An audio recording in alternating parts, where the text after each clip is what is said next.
Oi, galerinha! Pra quem não sabe, eu me chamo Giovanna e eu estou estudando aqui no Canadá Business Marketing. Tem vários vídeos aqui no meu canal sobre como eu escolhi o curso, como eu vim parar aqui, como tirei meu visto e o que eu tô achando de tudo por aqui. No vídeo de hoje eu vou estar contando mais sobre a minha residência, que é onde eu moro lá, a minha residência estudantil. Inclusive, vocês podem ver pelo cenário que voltou ao original, que eu estou aqui de férias no Brasil, tem um vídeo sobre isso. Inclusive foi o último que eu postei aqui no canal. E hoje eu vou contar um pouco mais pra vocês sobre a questão da minha residência. Já tem tour aqui, também eu já gravei mostrando tudo lá, tudo que eu acho, todas as minhas opiniões. E nesse vai ser um pouco mais prático, falando mais de valores e de prós e contras, né?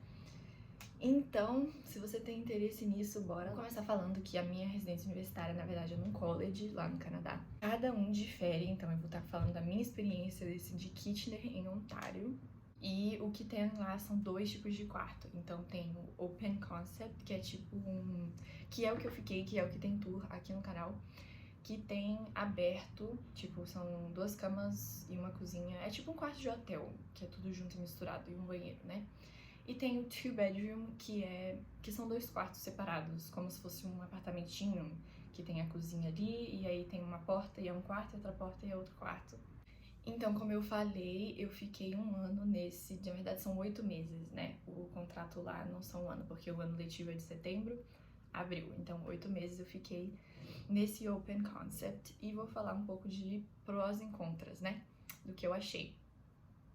Então vamos lá, positivos, a organização do local, porque como é uma residência estudantil, eles fazem vários eventos para estudantes, eles têm um basement lá, que é tipo um salão de convenções lá embaixo, e eles estão sempre organizando alguma coisa diferente, tem sempre alguma coisa acontecendo.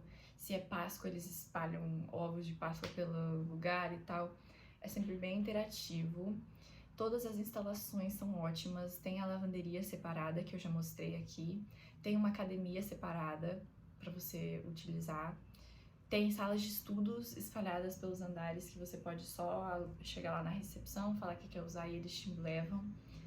Tem a questão do correio, que ele sempre tem as caixinhas lá para você pegar sua correspondência, e se for uma correspondência maior, eles guardam para você na sala também. E tem a questão da portaria, que fica sempre lá, né? Uma coisa muito legal que tem é o housekeeping, que é tipo uma limpeza que eles fazem a cada 15 dias. E é só nas áreas comuns, então é só no banheiro e na cozinha, eles não vão ficar limpando o seu quarto. Mas é uma coisa que já ajuda também, tudo isso incluso no valor. Uma outra coisa que vale a pena de lá é a questão de segurança, são ambientes só de estudantes e é tudo muito seguro. Eles já mostraram também que tem câmeras e essas coisas, eles estão sempre de olho em tudo que acontece.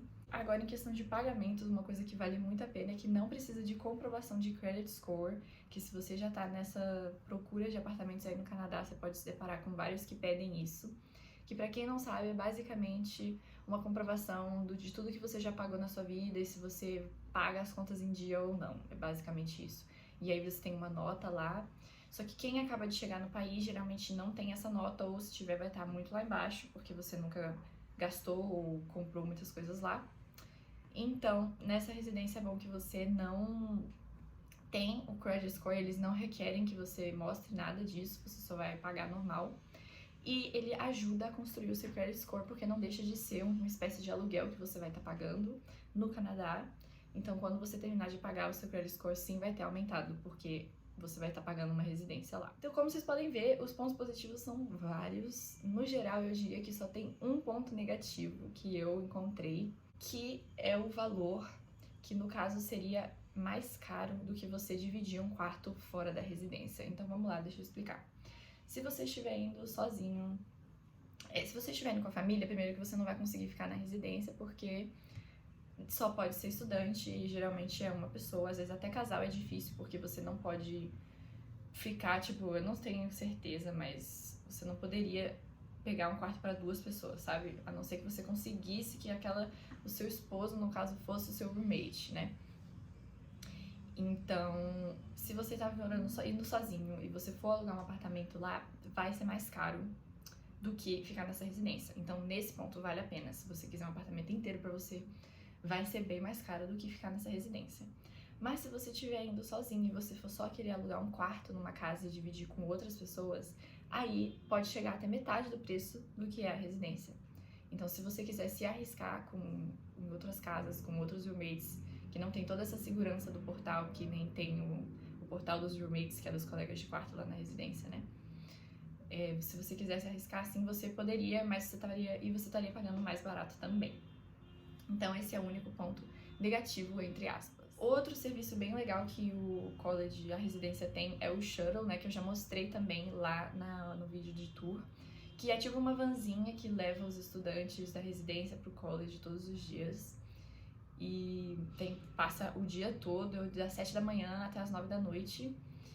E você não precisaria de ônibus, né? No caso, é bem legal. Tem como andar, nessa que eu tô também, a distância não é tão longa. Mas no inverno faz muita diferença você ter essa vanzinha que te leva.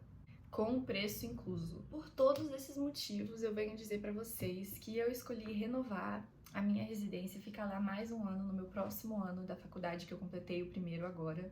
E também posso dizer que tô fazendo esse vídeo ao invés de dar dicas de como alugar seu próprio apartamento lá no Canadá e de como funciona toda essa questão de aluguel, que você tem que comprovar muitas coisas quando você aluga pela primeira vez lá. Diferente da residência, que você não precisa comprovar nada, você só vai e paga. Então, como eu vou continuar aqui, esse vai ser o meu vídeo de como alugar um apartamento no Canadá. Quem sabe nos próximos anos eu possa dar essa dica pra vocês também.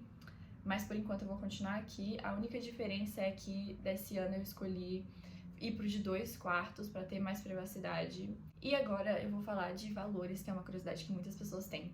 Então, assim, pode ser que aumente, que eles façam esse reajuste a cada ano. Mas ano passado, no The Open Concept, eu paguei $7.200 pelos 8 meses. Então dá mais ou menos $900 por mês, que seria o meu aluguel. E agora, nesse ano, pro de 2 quartos, eu estou pagando $8.200. Então é $1.000 mais caro. Então dá mais ou menos o aluguel de $1.000 por mês no de 2 quartos, certo? E quais são as formas de pagamento? Você paga mensal? Não. Você tem que pagar tudo mais ou menos até antes de você se mudar. Não diria antes, mas no primeiro semestre, vamos dizer assim, você já tem que estar com tudo pago. Então, antes de você se mudar, agora no verão, então tipo assim, junho, você já tem que pagar a primeira parcela, que no caso é 2.000, agora pra mim tá sendo 2.200, eu não me lembro quanto foi ano passado essa primeira parcela. Que isso já são mais de 2 meses de aluguel, né, no caso. Depois, novamente, antes de você se mudar, você já paga a segunda, que eu acho que é em agosto. Então é tipo assim, um mês antes de você se mudar, você já vai pagar a segunda, que são mais 2.200, no caso do de 2 quartos agora. E a terceira, que você pode pagar em 2 logo, e aí a primeira você paga 2.000 e depois você paga o restante, 5.000, né, e pouco, né? 6.000, na verdade. Ou você pode pagar em 3 parcelas, que aí seria junho, agosto e a última, que vai ser depois que você se mudar, que eu acho que é novembro ou outubro. Então, assim, eu só vou mudar de lá em abril do ano que vem. Então, quando chegar lá, já vai estar tudo pago. Entenderam? O que eu quero dizer é que você paga sempre no início que você fosse mudar. Como eu falei antes, eles têm um portal de roommates. Então, como é que funciona? Mais ou menos em julho ali, lembrando que a mudança é em setembro, né? Eles abrem o portal lá no seu login e tal.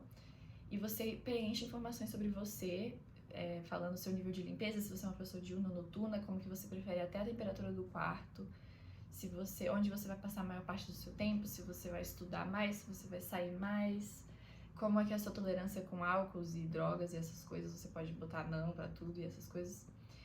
E aí eles dão match no seu perfil com as outras pessoas. E aí você escreve um textinho sobre você, com seus hobbies e tal, e aí você pode ler o que cada pessoa escreveu quando tá aberto. E aí você pode deixar pra eles fazerem pra você, se você não escolher ninguém.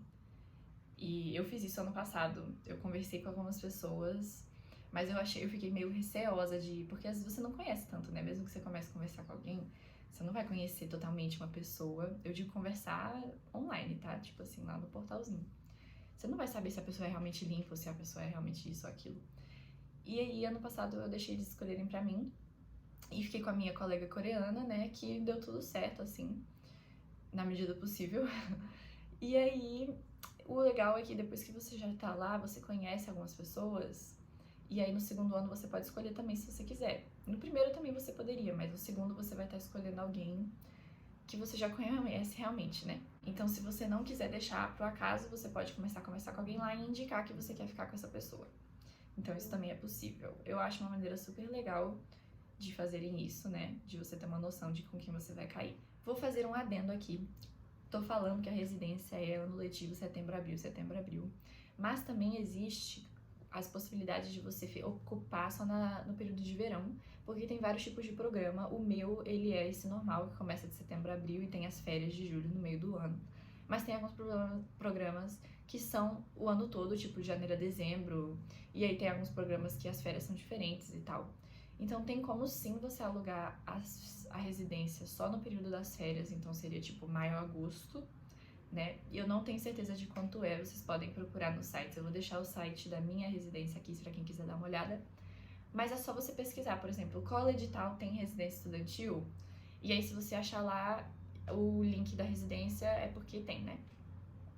E tem como vocês fazerem tour online também, tem as fotos dos quartos lá e tal. Então tem sim essa opção de ficar na residência nas férias do meio do ano, se você quiser só por esse período. E também tem o período de você entrar no meio do semestre. Então, por exemplo, as minhas aulas é setembro a dezembro, e aí tem as férias de Natal e Ano Novo, e depois janeiro a abril, né?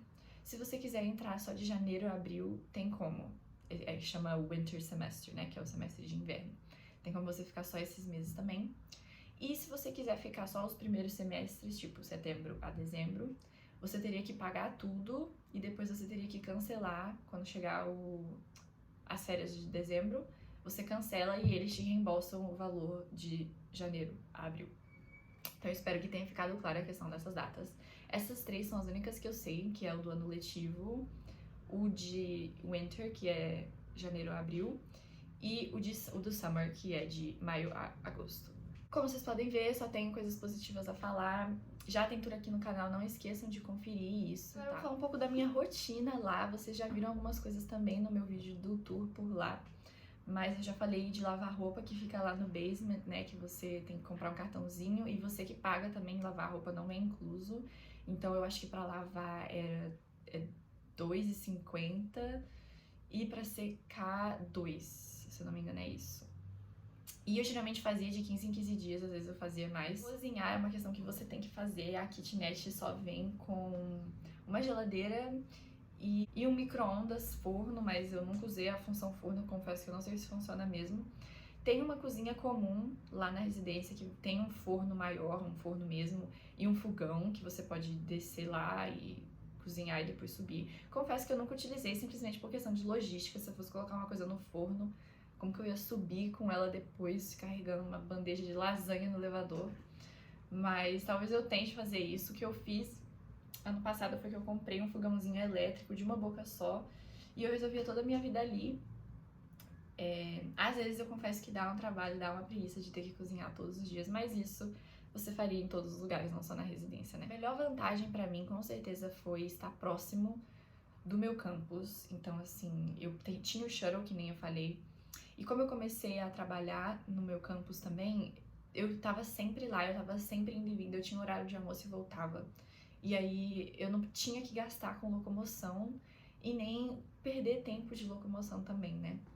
Então, poder andar quando não dava e poder ter esse shuttle, com certeza, são as maiores vantagens que o meu tem. A questão de estudos também, às vezes eu achava um pouco difícil de eu me concentrar lá, estudando lá, até porque o meu lado do quarto era o lado que não estava perto da janela, então, e como tem uma parede no meio das duas camas, tampava quase toda a luz que chegava lá na minha mesa, então às vezes ficava um pouco escuro. Então, de dia eu sempre dava preferência pra ir pra biblioteca e estudar numa sala depois da aula lá no campus. De noite não fazia muita diferença, porque aí a luz já ia ter ido embora mesmo. E aí eu comprei uma lâmpadazinha, e aí se eu tinha que fazer alguma coisa de noite, terminar algum trabalho, fazer algum estudo, eu fazia lá mesmo. A minha roommate era silenciosa também, então com problema de barulho ou de festa, de coisa assim dentro do quarto eu nunca tive. E às vezes quando eu precisava, às vezes ela tava numa aula, ou às vezes ela tava falando com alguém e eu precisava de silêncio absoluto, não pra estudar, mas pra gravar alguma coisa que eu precisasse pra um trabalho e tal, eu alugava as salas lá da residência de estudo e aí eu ia pra lá. Pode ser que você alugue e tenha alguém, mas nunca aconteceu, toda vez que eu vou, só tá sempre eu. Então eu subia lá e eu gravava lá as coisas que eu precisava em silêncio, então era muito bom também. Então era mais ou menos essa minha rotina lá na residência, como eu me virava por lá.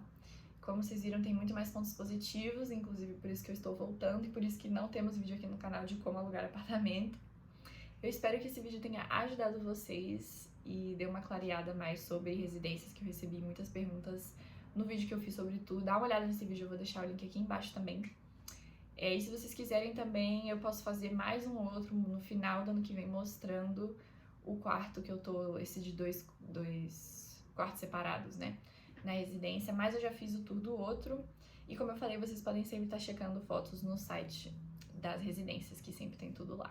Muito obrigada por assistir até o final desse vídeo. Assistam os meus outros aqui no canal se você tem mais curiosidade de saber sobre vida no Canadá. E é isso. Tchau, tchau!